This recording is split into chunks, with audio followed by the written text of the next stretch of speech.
Capítulo 15. A reunião em Jerusalém. Alguns homens foram da região da Judéia para a cidade de Antioquia e começaram a ensinar aos irmãos que eles não poderiam ser salvos se não fossem circuncidados, como manda a lei de Moisés. Paulo e Barnabé não concordaram e tiveram uma discussão muito forte com eles a respeito disso. Aí foi resolvido que Paulo e Barnabé e mais alguns irmãos fossem para Jerusalém a fim de estudar esse assunto com os apóstolos e os presbíteros da igreja. Então a igreja de Antioquia mandou que eles fossem e eles passaram pelas regiões da Fenícia e da Samaria, contando como os não-judeus estavam se convertendo a Deus. E todos os irmãos ficaram muito alegres com essa notícia. Quando chegaram a Jerusalém, foram recebidos pela igreja, pelos apóstolos e pelos presbíteros, e lhes contaram tudo o que Deus havia feito por meio deles. Mas alguns membros do partido dos fariseus, que também haviam crido, se levantaram e disseram: os não-judeus têm de ser circuncidados e têm de obedecer à lei de Moisés. Então os apóstolos e os presbíteros se reuniram para estudar o assunto. Depois de muita discussão, Pedro se levantou e disse: meus irmãos, vocês sabem que há muito tempo Deus me escolheu entre vocês para anunciar o evangelho aos não-judeus, a fim de que eles pudessem ouvir e crer. E Deus, que conhece o coração de todos, mostrou que aceita os não-judeus, pois deu o Espírito Santo também a eles, assim como tinha dado a nós. Deus não fez nenhuma diferença entre nós e eles. Ele perdoou os pecados deles porque eles creram. Então por que é que vocês estão querendo pôr Deus à prova, colocando uma carga nas costas dos que agora estão crendo? E essa carga nem nós, nem os nossos antepassados puderam carregar. Pelo contrário, por meio da graça do Senhor Jesus, nós judeus cremos e somos salvos do mesmo modo que os não-judeus.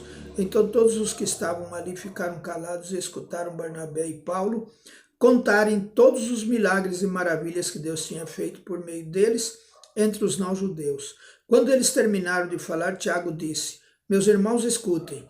Simão acabou de explicar como Deus primeiro mostrou seu cuidado pelos não-judeus, escolhendo do meio deles um povo que seria dele.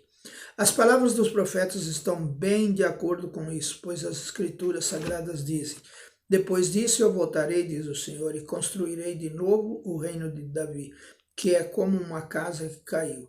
Juntarei de novo os pedaços dela e tornarei a levantá-la. Assim todas as outras pessoas, todos os outros povos que eu chamei para serem meus, vão procurar conhecer o Senhor. Assim diz o Senhor, que anunciou essas coisas desde os tempos antigos. E Tiago continuou: a minha opinião é esta. Eu acho que não devemos atrapalhar os não-judeus que estão se convertendo a Deus. Penso que devemos escrever a eles uma carta dizendo que não comam a carne de animais que forem oferecidos em sacrifício aos ídolos e que não pratiquem imoralidade sexual, que não comam a carne de nenhum animal que tenha sido estrangulado e que não comam sangue, pois desde os tempos antigos a lei de Moisés tem sido lida todos os sábados nas sinagogas e as suas palavras são anunciadas em todas as cidades. A carta para os não-judeus. Então os apóstolos e os presbíteros, com o apoio de toda a igreja, resolveram escolher entre eles alguns homens e mandá-los para Antioquia com Paulo e Barnabé. Os escolhidos foram Judas, chamado Barsabás, e Silas.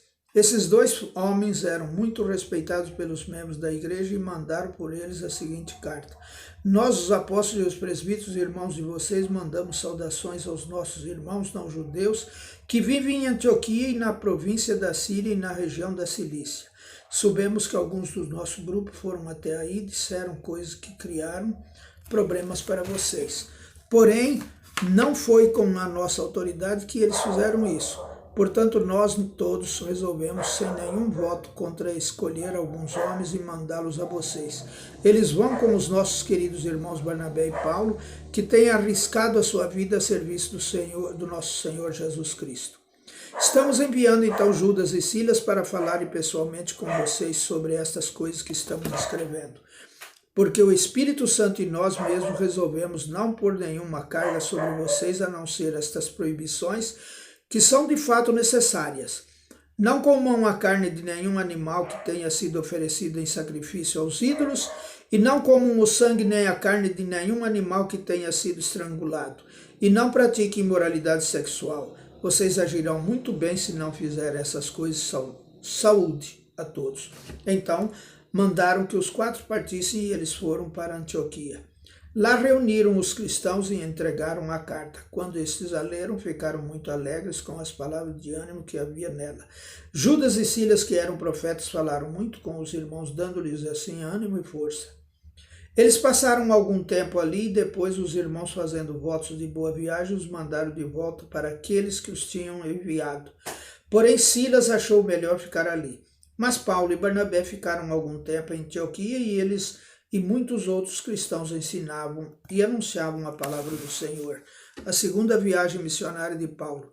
Paulo e Barnabé se separam. Algum tempo depois, Paulo disse a Barnabé: vamos voltar e visitar os irmãos em todas as cidades onde já anunciamos a palavra do Senhor. Vamos ver se eles estão bem.